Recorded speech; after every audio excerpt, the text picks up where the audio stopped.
Good evening all of you. इस week foundation के results आने वाले हैं। सीए फाउंडेशन के रिजल्ट्स आज 25 जुलाई है। तो इंटर के जो नए बैचेस मैं स्टार्ट करने जा रहा हूँ 7 अगस्त से, उनके कुछ डिटेल्स है जो मैं तुम लोगों के साथ शेयर करना जा रहा हूँ।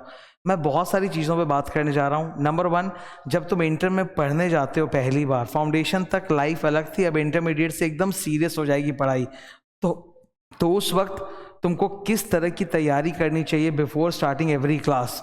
फिर मैं अपने बारे में डिस्कशन करूंगा, मेरे क्या क्या सब्जेक्ट्स हैं, मेरी बुक्स कैसी होती हैं, मेरी क्लासेस कैसी होती हैं।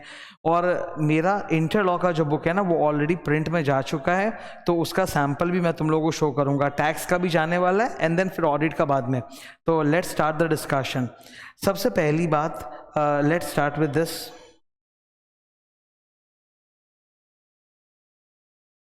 इस बार मई 2023 में जो रिजल्ट्स आए थे उसमें ऑल इंडिया रैंक 2 वाज नूर सिंगला। नूर सिंगला ने मुझसे तीनों सब्जेक्ट्स दिए थे जो मैं पढ़ाता हूँ, direct tax, law and audit. ये ऐसा पहली बार हो रहा है जब मैं एक पूरा का पूरा अपने बुक का एक सिंगल पेज किसी एक स्टूडेंट को डेडिकेट कर रहा हूँ, and there is a reason for that. इस स्टूडेंट ने वो किया ना जो मेरा मन जीत लिया। मतलब I have been teaching for such a long time no, since 2012। पर जनरली मैं देखता हूँ कि स्टूडेंट्स जब रैंक लाते हैं तो वो टीचर को क्रेडिट भी नहीं देना चाहते, और इस स्टूडेंट ने मतलब बिना मांगे ऐसे ऐसे जगह क्रेडिट किया थर्ड टीचर्स के सामने कि मतलब मेरा दिल जीत लिया बिना किसी कोई लालच लाग लपेट के। मुझे याद है कि he was giving an interview to Parveen Sharma sir. हम जानते हैं अकाउंट्स के परवीन शर्मा सर को, ऑब्वियसली सब रिस्पेक्ट करते हैं उनको।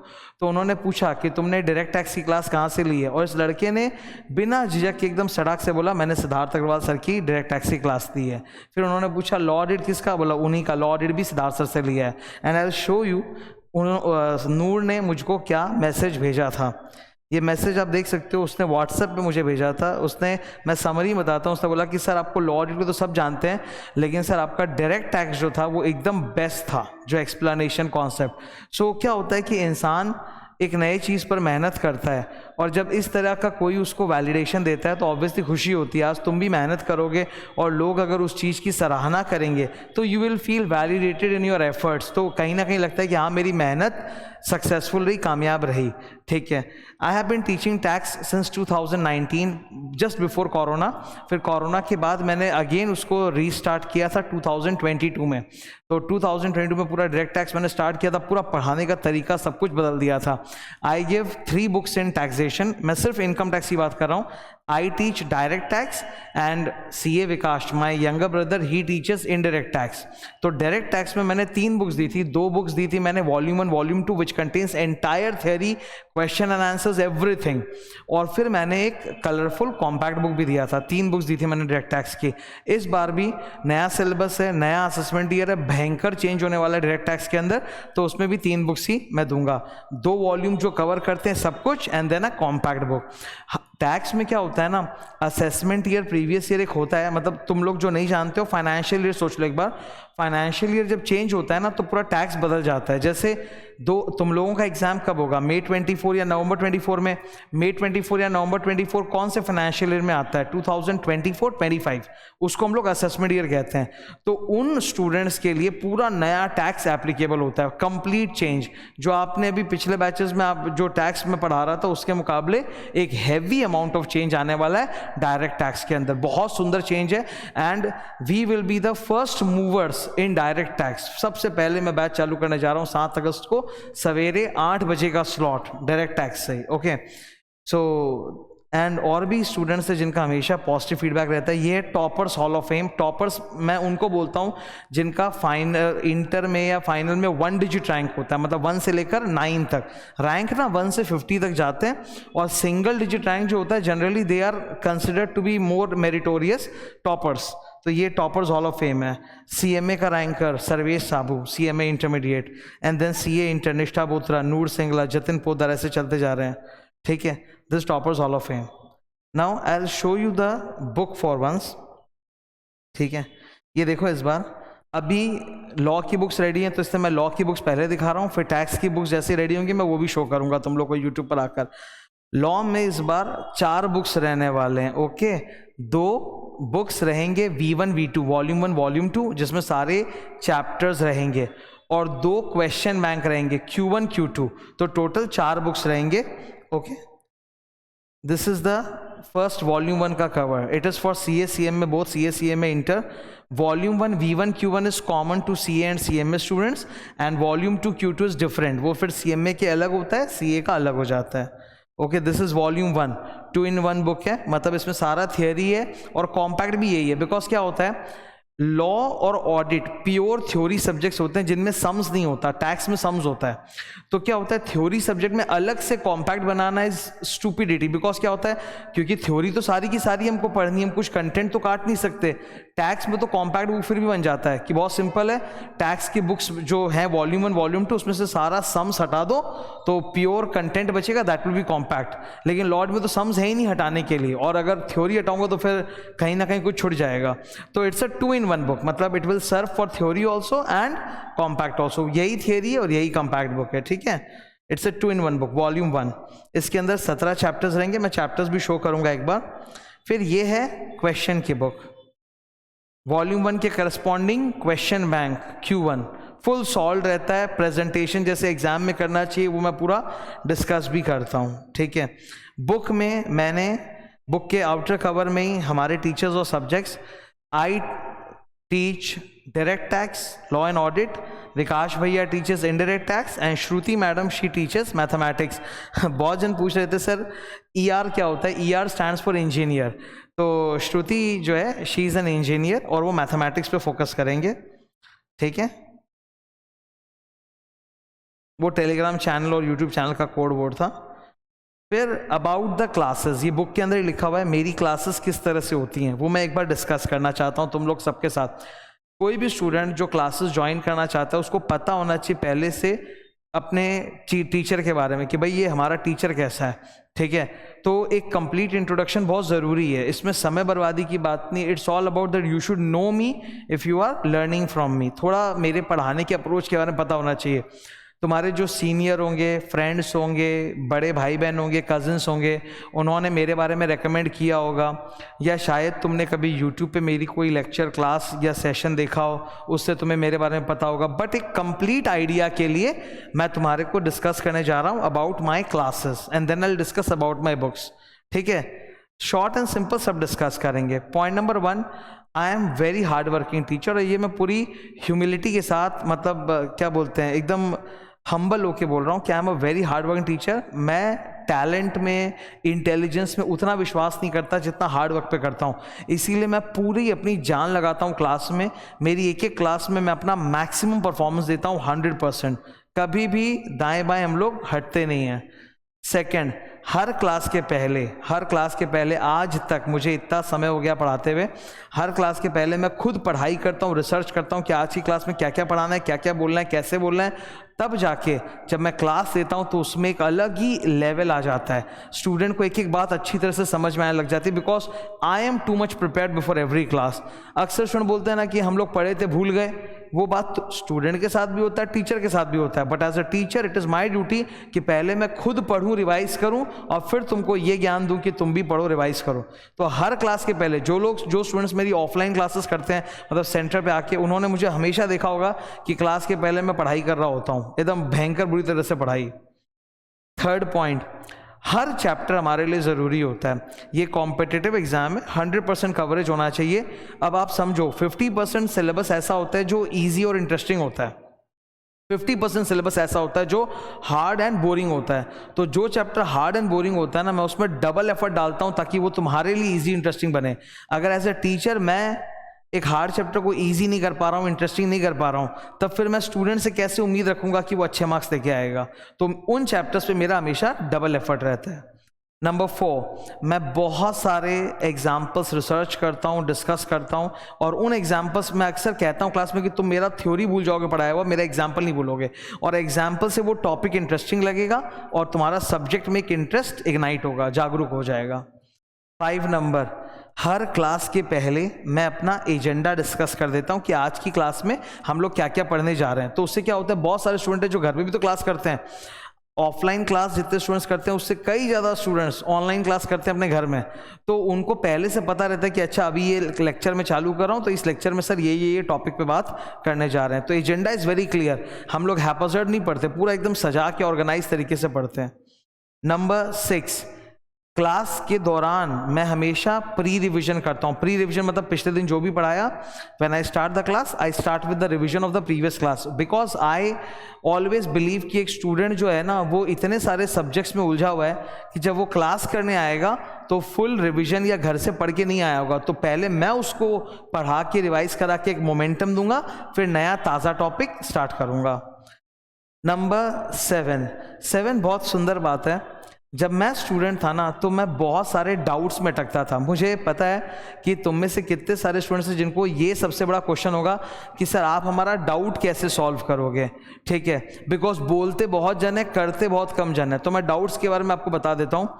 आई हैव बीन, ध्यान से मेरी बात को सुनना, मैं उस तरह का स्टूडेंट था ना जिसको हर छोटी छोटी बात पे डाउट होता था और मैं टीचर से पूछता था और कभी कोई टीचर बता देता था, कभी वो लोग झाड़ के चुप करा देते थे, पर मुझे पग पग पे डाउट होता था। एज अ स्टूडेंट ये अच्छी बात नहीं थी, बिकॉज इससे मेरी पढ़ाई का फ्लो मतलब डिस्टर्ब होता है, I could not be very productive. But as a teacher ये आदत मेरे लिए वरदान साबित हुई।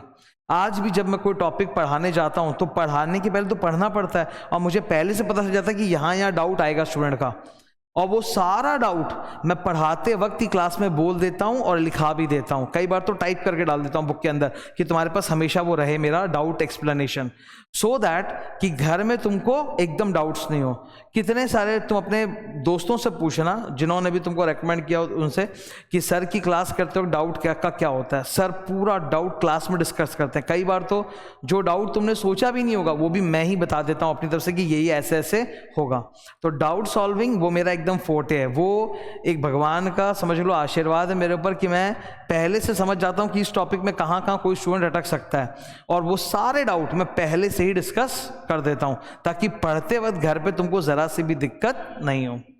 Number 8, I use real life examples. I have worked in KPMG और मेरा आर्टिकलशिप का एक्सपीरियंस प्लस मेरे general experience and research, I use a lot of real life example ताकि तुम टॉपिक के साथ रिलेट कर सको। आज की तारीख में रिलेटेबिलिटी बहुत ज़रूरी है।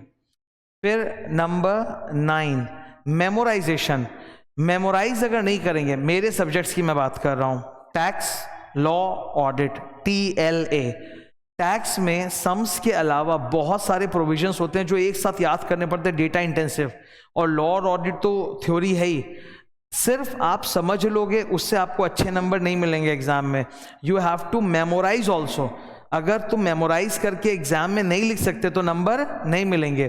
तुमको मैं बताता हूँ, मेरी नूर से जब बातचीत हुई थी तो उसने बोला था कि सर जिस तरह से आप डायरेक्ट टैक्स क्लास में पढ़ाए थे, मेरे को तो इनकम टैक्स का सारा सेक्शन भी याद हो गया था और मैं वो लिख के भी आया एग्जाम में। तो याद करना ज़रूरी है, अगर आप याद नहीं करोगे तो आप लिखोगे कहाँ से, बढ़िया नंबर कहाँ से आएंगे। नेवर फॉरगेट कि ये BCom नहीं है, ये कॉम्पिटिटिव एग्जाम होता है। जो CA-CMA की हम पढ़ाई करते हैं, इसका competitive exam, it's not a BCom। यहाँ लेवल बहुत ज़्यादा चाहिए तब जाके तुमको नंबर आएंगे। नंबर 10, मेरे पढ़ाने के अप्रोच से सिर्फ तुम्हारे उन सब्जेक्ट्स में जो मैं पढ़ा रहा हूँ उस पर ही नहीं बल्कि अदर सब्जेक्ट्स पे भी फ़र्क पड़ेगा। और ये आज की कोई नई बात नहीं है, ये हमेशा से हुआ है। जब मैं थ्योरी पढ़ाता हूँ तो मैं पढ़ाने का ऐसा मेरा तरीका होता है जिससे स्टूडेंट को बाकी जगह भी जब वो कुछ और पढ़ता है तो वो समझ जाता है अप्रोच क्या होना है। टैक्स में तो भर भर के सम्स होते हैं और मैं हमेशा क्लासरूम के अंदर सम सॉल्व करने का पूरा अप्रोच, यूनिक अप्रोच एकदम डिस्कस करता हूँ। मेरे नंबर तो प्रैक्टिकल में ही भयंकर थे। As a student I was a ranker, practical में भयंकर नंबर थे मेरे। मैं 78 मार्क का अटेम्प्ट किया था मैंने एक पेपर में, मुझे नहीं आता था, 77 मिला उसमें। तो मैं सम्स करने के ना बहुत यूनिक अप्रोच होते हैं, वो बताता हूँ। वो अप्रोच जब तुम एक बार मेरे से सीख लोगे ना, वो तुमको अकाउंट्स में भी, कॉस्ट में भी, FM में भी, हर चीज़ में फ़ायदा पहुँचाएगा।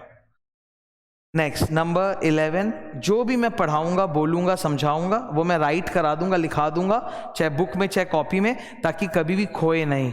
सो once you have watched my classes and finished it, you don't have to see any class again. वो सब कुछ तुम्हारे पास राइटिंग में हमेशा रहेगा, ठीक है ना। तो तुमको मैं बुक में लिखाऊंगा या कॉपी में लिखाऊंगा, पर वो लिखाया हुआ अवश्य रहेगा। नंबर 12, जब तुम घर में पढ़ोगे, मेरी जो कवरेज है, मेरा जो डेप्थ है, मेरा जो एक्सप्लेनेशन है, यू विल, मेरी वॉइस ना तुम्हारे मतलब दिमाग में इको करेगी। जब भी तुम मेरे सब्जेक्ट रिवाइज करोगे तुमको मेरी आवाज़ सुनाई देगी, तुमको लगेगा एज इफ कि सर बगल में खड़े होकर पूरा वापस से पढ़ा रहे हैं, समझा रहे हैं। ये छोटी बात नहीं होती है, ये सब छोटी छोटी चीज़ें बहुत मैटर करती हैं।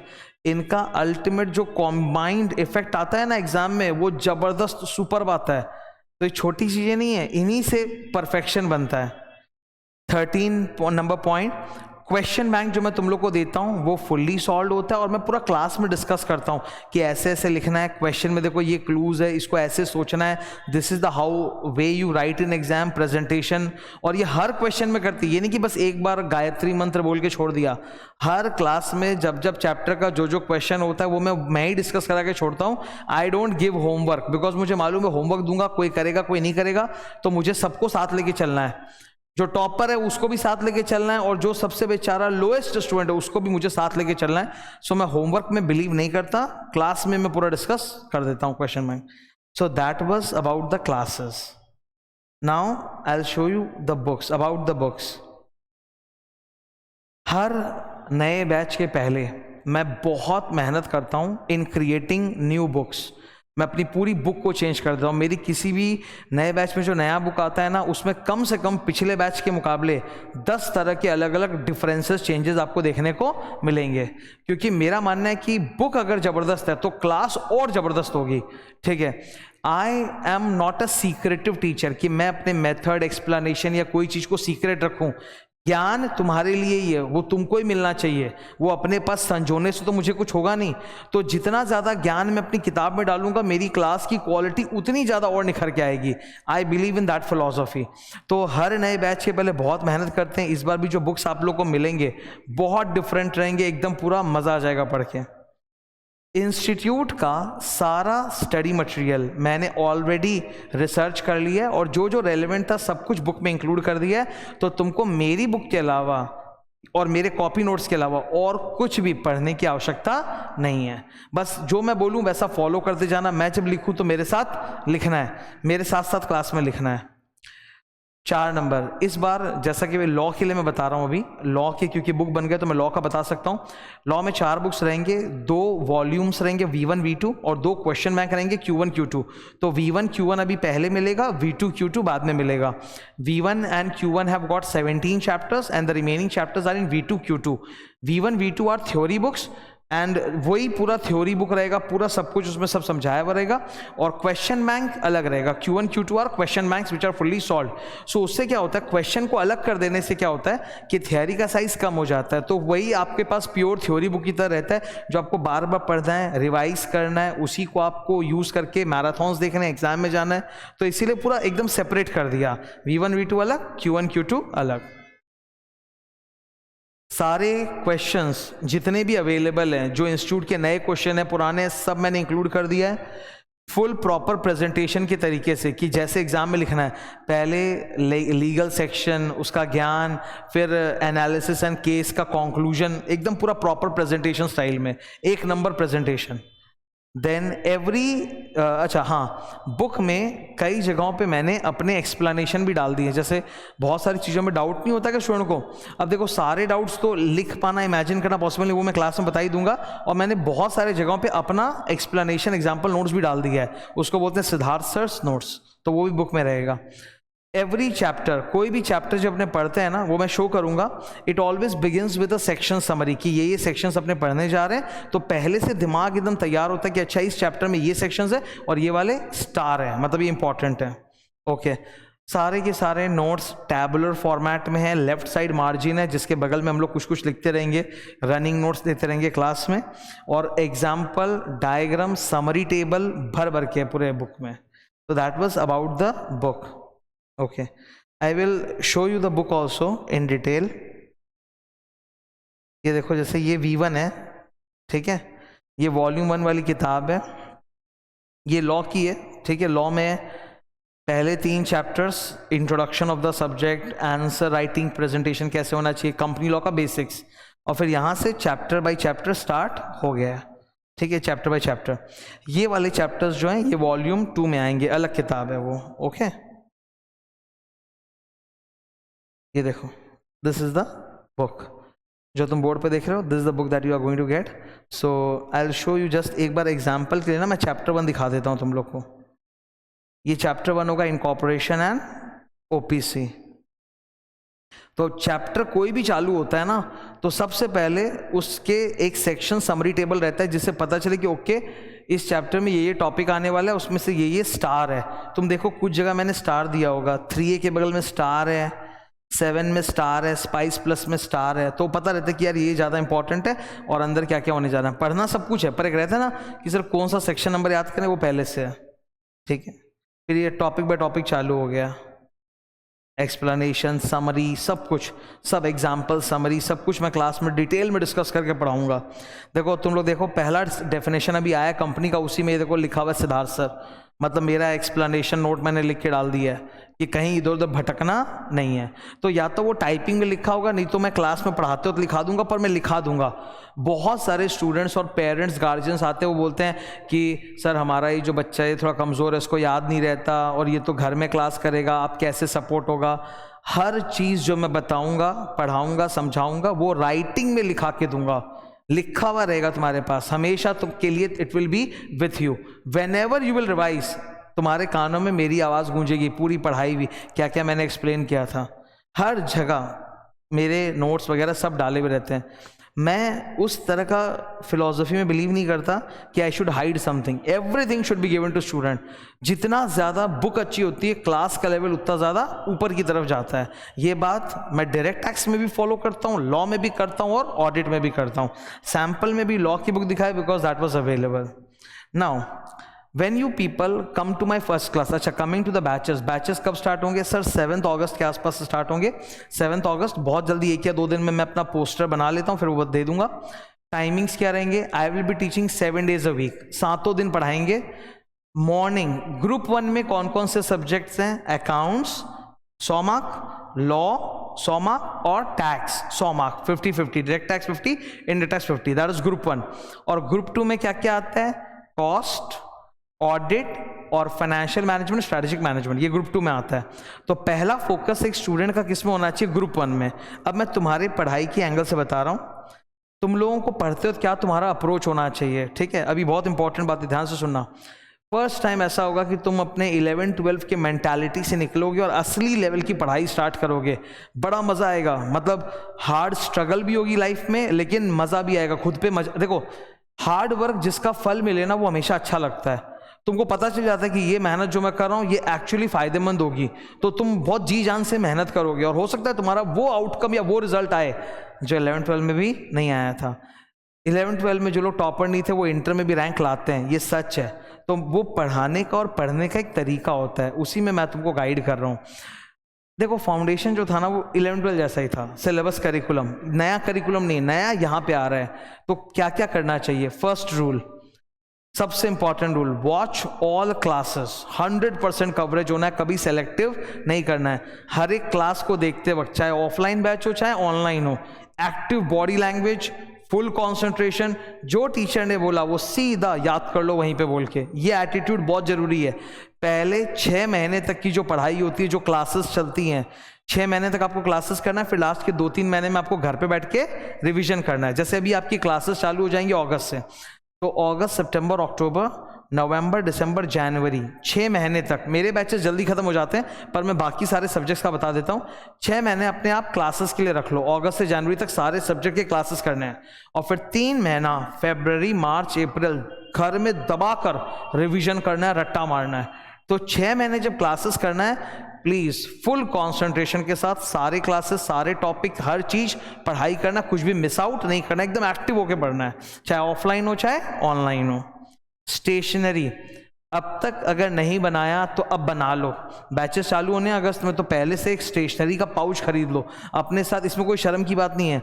जब स्कूल जाते थे तो पेंसिल बॉक्स होता था कि नहीं होता था, तो अब स्टेशनरी का पाउच रखना, या पेंसिल बॉक्स, जो भी.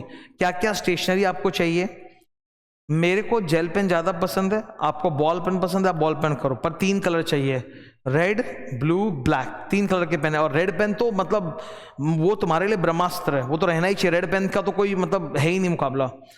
पोस्टेड मतलब क्या होता है, जो चैप्टर या कॉपी में बुक में जिस जगह पढ़ रहे हो वहाँ पे छोटे छोटे पोस्टिट्स आते हैं, वो चिपका लो वहाँ पे, ताकि अगले दिन फिर सीधा वहीं से स्टार्ट हो। मतलब जब हम लोग पढ़ने बैठते हैं ना पहली बार, वो सबसे हार्ड चीज़ होता है कि स्टार्ट कैसे करूँ। तो अगर पिछले दिन तुमने जहाँ तक पढ़ा है उसके बाद तुम एक पोस्टिट लगा के रखे हो, तो अगले दिन सीधा पोस्टिट पे देख के सीधा वहाँ खोलोगे, तो तुम्हारा 50% जो रेजिस्टेंस है वो वहीं ख़त्म हो जाता है। तो पोस्टिट अच्छी चीज़ है।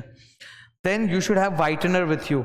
वाइटनर आजकल टेप जैसे आते हैं, मतलब हाथ गंदा करने की ज़रूरत नहीं है, उसको करेक्शन टेप बोलते हैं। करेक्शन टेप, तुम जाओ स्टेशनरी की दुकान में या ऑनलाइन खरीद लो, वाइटनर से हाथ गंदा होगा, करेक्शन टेप सीधा मारोगे, जहाँ भी गंदा लिखा है वो सब वाइट हो जाएगा। उससे नोट्स ना बड़ा साफ सुथरा चकाचक रहता है, पढ़ने का भी मन करता है।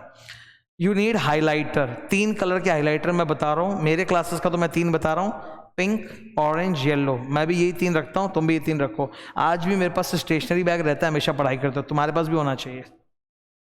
तीसरा एक हाईफाई मंत्रा है, अगर तुमने ये तीसरा मंत्रा कर लिया ना, मैं बोल रहा हूँ रैंक में जाओगे, आराम से रैंक में जाओगे। तुम बोलते हो सर मैं एवरेज स्टूडेंट था, तो भी रैंक में जाओगे।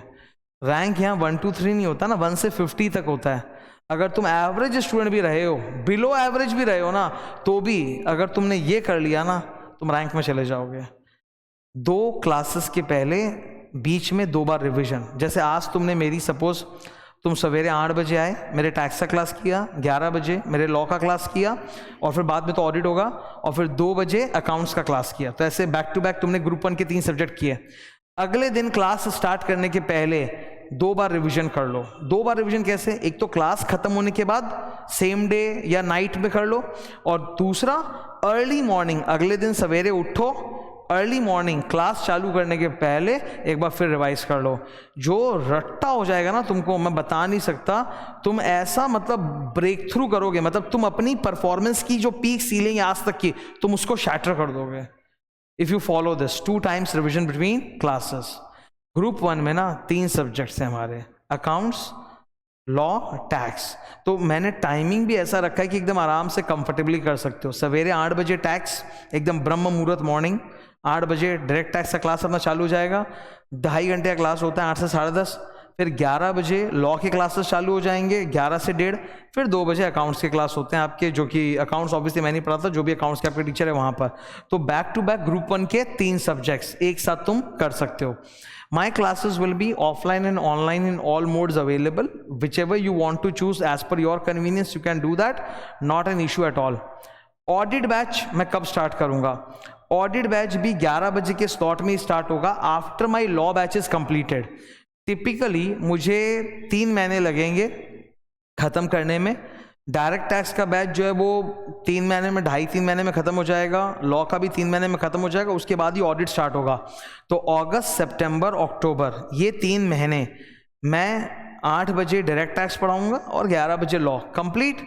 फिर नवंबर से 8 बजे इनडायरेक्ट टैक्स विकास सर पढ़ाएंगे और 11 बजे मैं ऑडिट पढ़ाऊंगा, और पूरा नया ऑडिट पढ़ाऊंगा, नए स्टाइल से, डिफरेंट स्टाइल से, as per the new syllabus. क्योंकि अभी न्यू सिलेबस आ गया ना, तो हर सब्जेक्ट का जो स्टाइल है पढ़ने का, पढ़ाने का, अप्रोच, कंटेंट, वो सब कुछ भारी मात्रा में चेंज हुआ है। तो वो सब कुछ मैं कवर करूंगा। तो ये अगले 6 महीने के लिए जैसा मैं बता रहा हूँ, गाइड कर रहा हूँ, अगर फॉलो करते जाओगे बहुत फ़ायदा होगा। मैं 3-3 महीने लेके चलता हूँ एक सब्जेक्ट के लिए, हालांकि मेरी कोशिश रहती है कि जल्दी ख़त्म हो जाए। तो it is my expectation that both law, audit as well as tax will get over by 31 December. इसी साल 7 अगस्त को बैच चालू है, बाय 31 ऑफ दिसंबर अपना टारगेट रखेंगे हम लोग कि सब खत्म कर दें। 11 बजे के स्लॉट में 200 मार्क्स लॉ एंड ऑडिट, 2.5 महीने खत्म। और सुबेरे 8 बजे के स्लॉट में टैक्स नंबर 100 है, उसका मार्क्स 100 है, पर कंटेंट 200 मार्क्स जितना है। तो डीटी को चाहिए सपोज 70 क्लास, तो आईडीटी को भी चाहिए वही 40-50 क्लास। तो दिसंबर तक डीटी आईडीटी दोनों ख़त्म, ठीक है। इस तरह से हम लोग का पूरा अप्रोच रहने वाला है। तो 300 मार्क्स आपके पूरे शुद्ध तौर पे यहाँ कवर हो जाएंगे by the end of this year. 2 slot में मॉर्निंग के 8 AM एंड 11 AM, ठीक है। और तो डिटेल्स मैं तुमको शेयर करता ही रहूँगा जैसे जैसे बाकी सब्जेक्ट की बुक्स बनेंगे। अभी लॉ का बुक्स बना था, इसलिए लॉ का बुक्स एक बार तुम लोगों को मैंने शो कर दिया, ठीक है। सो और भी अनाउंसमेंट्स आते रहेंगे with due course of time. If you have any query, you can definitely ask me in the comment section. I'll reply. Thank you.